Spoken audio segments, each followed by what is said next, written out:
But after I saw you that first time, that was the hardest, I think, probably lowest point of the race for me. I think I got out of there and I just wanted to lay down.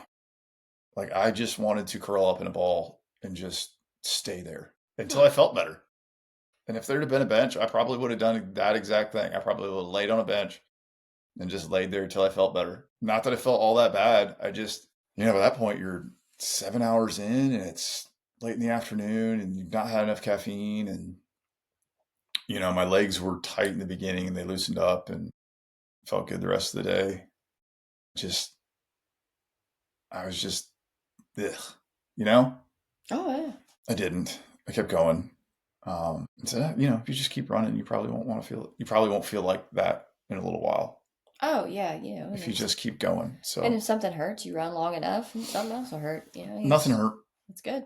I was just in this place of, that passed. And then I started thinking about you again. And I started having this emotional moment about having an emotional moment with you at the next aid station, like almost wanting to, anticipating or wanting to come in and let all the emotions go and break down emotionally. And it was making me emotional while I was running. Hmm. And so I just, listen, this is how I got through it. I had at several times of the race of the day, I had out loud conversations about what was going on and what advice I would give to somebody else.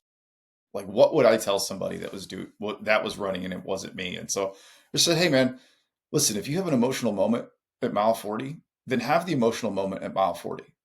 Like if it comes, let it come. If that's what happens, that's what's going to happen. But don't do it now thinking about it may or may not be happening in the future. Just be here running, and what emotions come up when they come up, that's fine.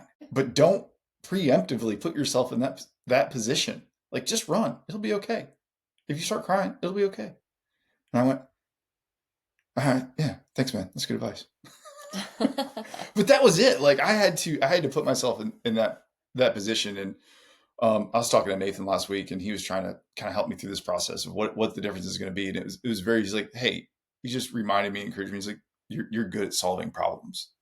Like you just have to work through the problems. And Eric Kinley, I talked to him. He's like, man, I wish there was something because you always say the right things, and just people encouraging me that I have encouraged Hmm. in reaching out to me that I've helped them in some way. And so that genuinely helped to take my own advice and just approach my race the way I would for somebody else.